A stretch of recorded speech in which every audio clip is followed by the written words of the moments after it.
morning. I'm about to head to DC via train. It's gonna be awesome.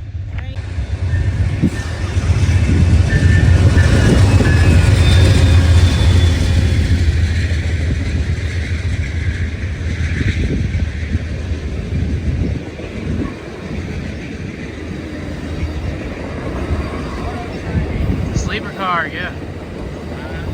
Yeah, sleeper cars. You know what that just told me? They're trying to this track. Yeah.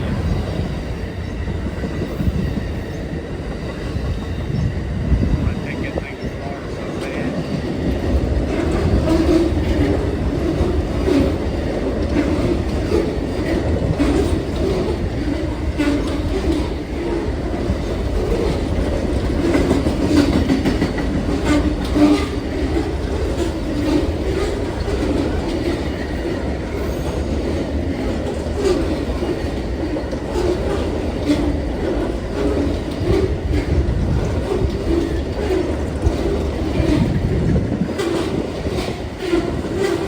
How many cars they got on that train?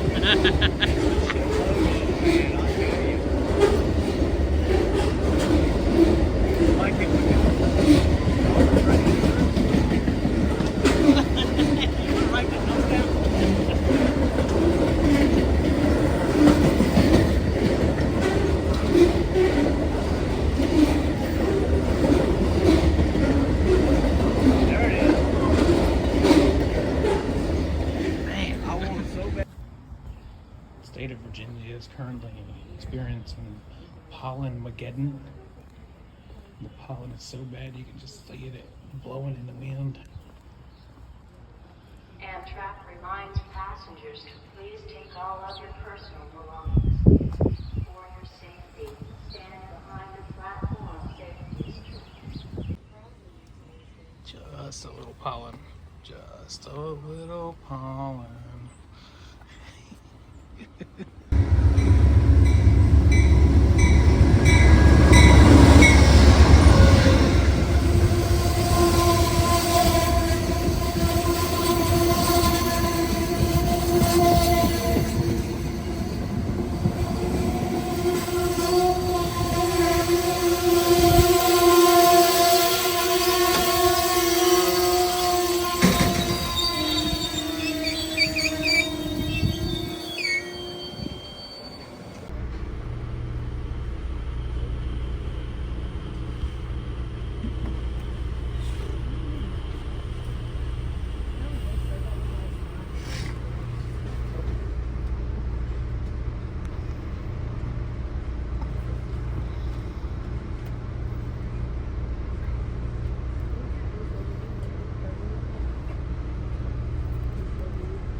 Ladies and gentlemen, the next stop on this train will be Woodbridge, Virginia. Quantico, sorry. If you want to sit there Next till I stop will come be back from the Quantico. cafe car, Quantico that's can fine take with the next me. stop. It's okay. 20 minutes for Quantico. If you just boarded at Fredericksburg, welcome aboard Amtrak 88 to Boston.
Made it.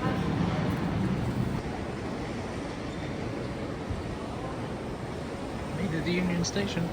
Headed into the main hall.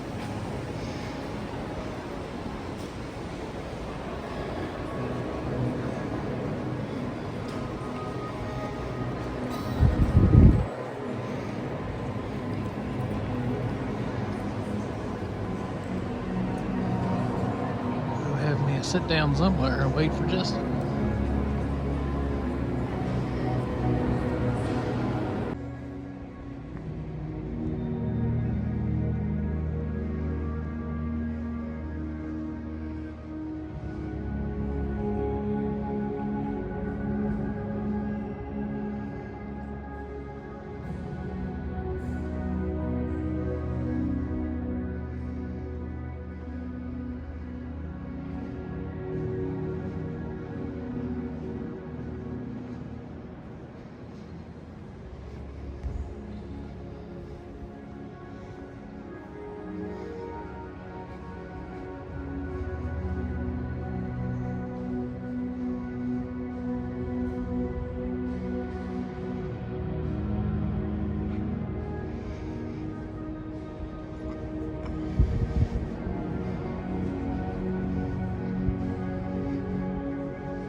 The music's making me feel like I'm in a Lynch movie. It's pretty good. I like it a lot.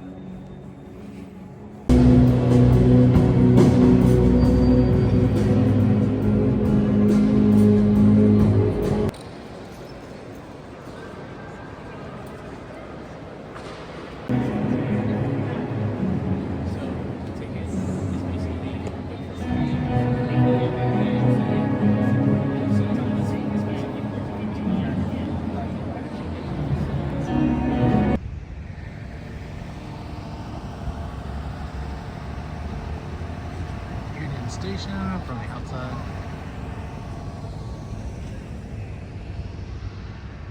And this is Columbus Monument. And of course the Capitol in the background. Columbus. Got some time to kill, so I'm gonna walk down to the summer house. Over by the Capitol. In front of the Columbus statue. Getting closer to the Capitol.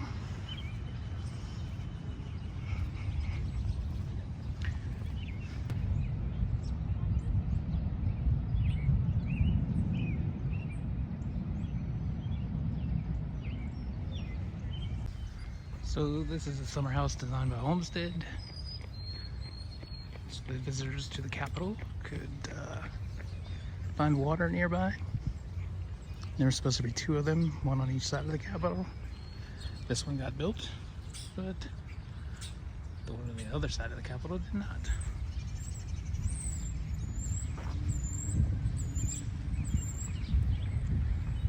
Neat little hidden spot.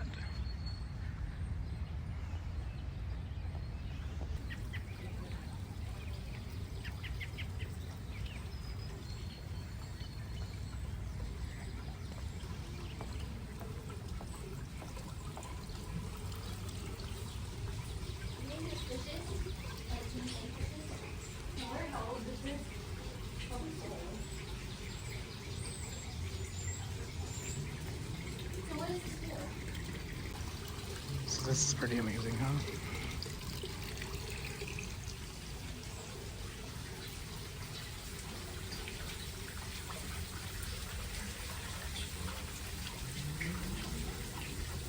Very cool.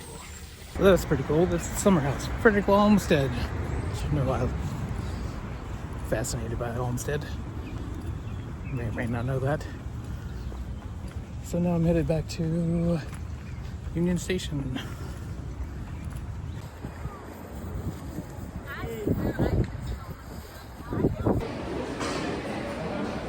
Union Station pigeon walking through the food court.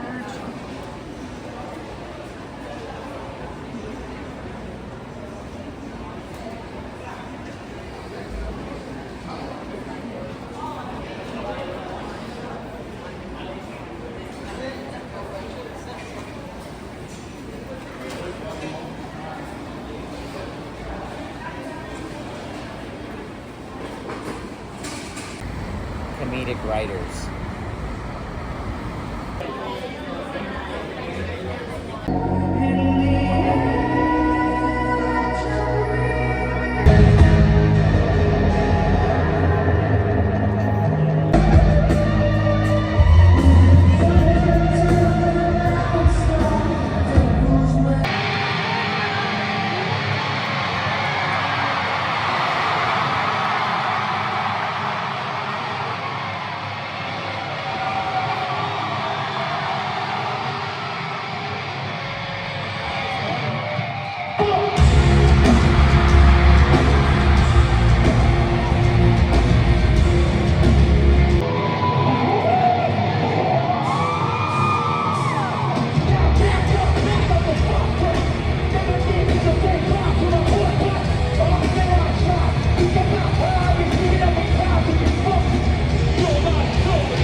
And so that's going to do it for the day. While we were in DC, we also went to the Holocaust Museum. We didn't have a lot of time, so we tried to rush through it. But it's not as, it's pretty intense. Like, it's really heavy. I didn't film any of it because it was really heavy. But, you know, I picked up this, which I thought was a big deal. Like, I remember watching programs on Holocaust Museum when it first opened, and these were a pretty big deal then. You pick this up, and it's kind of like a story of someone that lived during the Holocaust. But these were like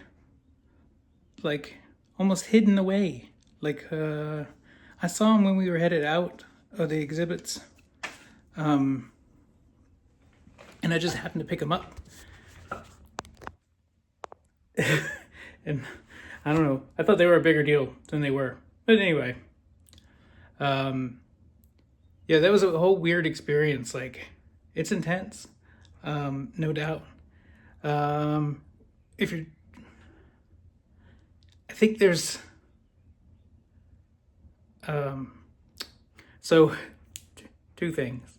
One, you know that you're getting ready to ride up this elevator, take you to the exhibits, and the guide says, or the docent says, please don't use your cell phones, turn them off, keep them quiet. People left and right are taking phone calls. One guy was yelling on his phone. He's on his phone yelling at somebody else in the museum. He couldn't find the rest of his people. And they're down the way, and he is yelling on the phone at them.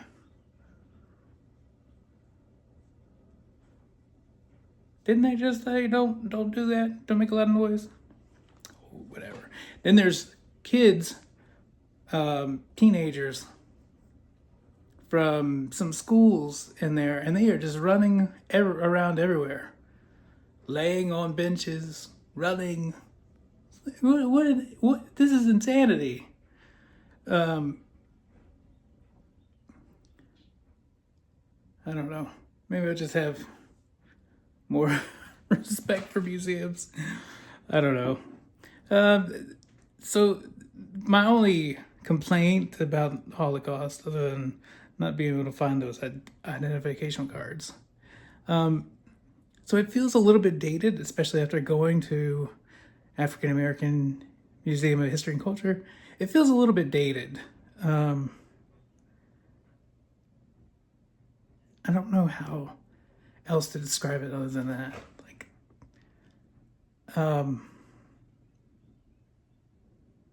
yeah, I don't know.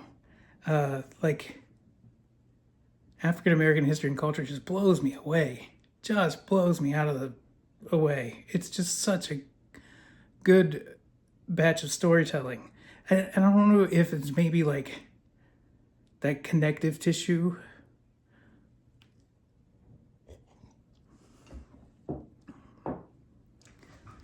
This is an American story versus a story that happened to Europeans, and I know like descendants of those people, and those people came to America, and et cetera, et cetera. But I kind of wish there was more of that. So let's say Walter Plecker, the first registrar of vital statistics in the state of Virginia, was a big fan of the Nazis and wrote to the Nazis and said, hey, this is what we do in Virginia. Check this stuff out. Isn't this great? Are you insane? No, it's not great. No, it never was. And it still affected people. So much so that, those 7 tribes, right? 7 tribes in Virginia. Took them until 2018 to get federally recognized as tribes. That's because of Walter Plecker. Because because they had 1 drop of not white blood, whatever. It's such a story, right? But I wish that kind of stuff was shown in there. Like Walter Plecker being such a fan that he writes to him. And it's like, hey, check out what we're doing in Virginia. We're so awesome. Or Joseph Desjardins, who founded the Desjardins Sanitarium in Stanton. It's still standing there to this day. He praised the Nazis for what they were doing and said that the United States is lagging behind at its own game. He was talking about forced sterilization. It's not necessarily what was happening in the gas chambers, but he was talking about the forced sterilization. What? This is 2 Virginians praising Nazis. I don't know. But I kind of wish that was discussed a little bit. Kind of tie tie the European story to the American story. But yeah, fantastic museum. The room with the shoes really got me. Really got me.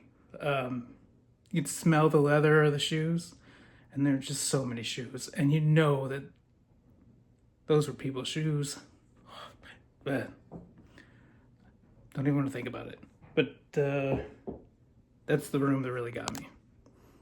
And then the concert was like, I don't know what the first band was. They didn't sound too good.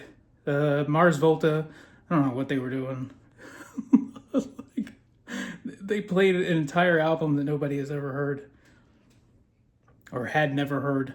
And then the Deftones were great. But you know, I've seen the Deftones 4 times, 5 times now. They've been great every time I've seen them. And then we drove home from DC, taking the train. I think I paid $11 for the ticket. It's fantastic. Ashland to DC for $11. Didn't have to deal with the traffic. Got the cool train ride. Perfect. Perfect. Highly recommend. $11. Whoa. Can't go wrong. Anyway, thanks for coming along today. We really appreciate it. Don't forget to like and subscribe and all that stuff, other stuff. I'll drop some links down in the description below. Thanks again. See ya.